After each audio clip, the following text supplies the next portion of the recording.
Regardez cet énorme bateau, il s'appelle le Varzuga. C'est un pétrolier russe, regardez, c'est celui-là. C'est un pétrolier russe, il fait 160 mètres de long, il fait 22 mètres de large et il pèse quand même 6600 tonnes. Et pour le Varzuga, figurez-vous que l'heure de la retraite a sonné. Il est d'ailleurs en train d'être démonté dans le port de Brest. C'est un chantier de déconstruction qui devrait être en principe achevé d'ici la fin de l'année, Julia. Et c'est un travail énorme qui a débuté il y a 2 mois. Et si ce pétrolier est à Brest, c'est parce que c'est une entreprise bretonne qui est chargée de désosser ce géant des mers. C'est la plus grande déconstruction d'un navire jamais réalisée en France. Olivier Lebras a eu le droit d'accéder à ce chantier hors norme.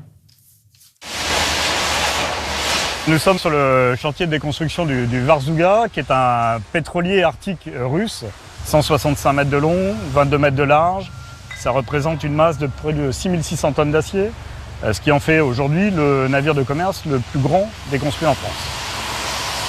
Alors le port de Brest a pour avantage d'être au carrefour des plus grandes routes maritimes mondiales. Donc c'est un port stratégique dans lequel on peut abriter toutes sortes de navires et pouvoir après éventuellement les déconstruire. C'est un chantier que nous avons débuté l'été dernier par toutes les opérations préalables à la déconstruction de ce navire, à savoir donc la dépollution dans un premier temps, donc enlever tous les hydrocarbures, les fluides qu'il y avait à l'intérieur de ce navire. Ensuite nous avons procédé aux opérations de désamiantage.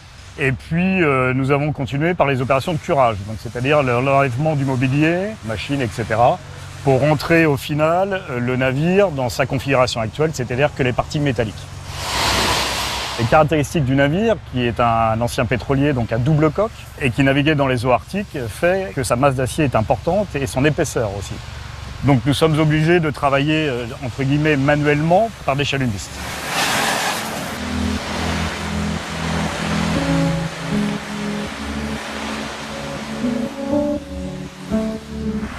Donc on va monter à bord. Nous sommes dans l'antre du navire, en plein milieu des réservoirs du navire qui contenaient des hydrocarbures à l'époque. Donc l'acier que vous voyez là va être découpé dans un premier temps par gros blocs afin de travailler rapidement et de libérer la forme de radoub. Puis cet acier va être redécoupé à dimension pour être envoyé vers des fonderies françaises ou européennes par voie maritime et être ainsi valorisé, réutilisé dans l'industrie française. Ce type de chantier dépend de normes très précises, très réglementaires. Ce sont des directives qui permettent d'assurer aux législateurs et aux salariés qu'on respecte des normes environnementales et sociales pour la déconstruction navale. Nous sommes confrontés à une grosse concurrence déloyale, comme on pourrait l'appeler, par les pays d'Asie du Sud-Est, qui ne respectent pas les mêmes normes environnementales, les mêmes normes sociales que nous, et qui, par exemple, déconstruisent des bateaux en faisant des méthodes de beaching. Donc on largue le bateau sur une plage, on le déconstruit à même le sol, sans protéger l'environnement.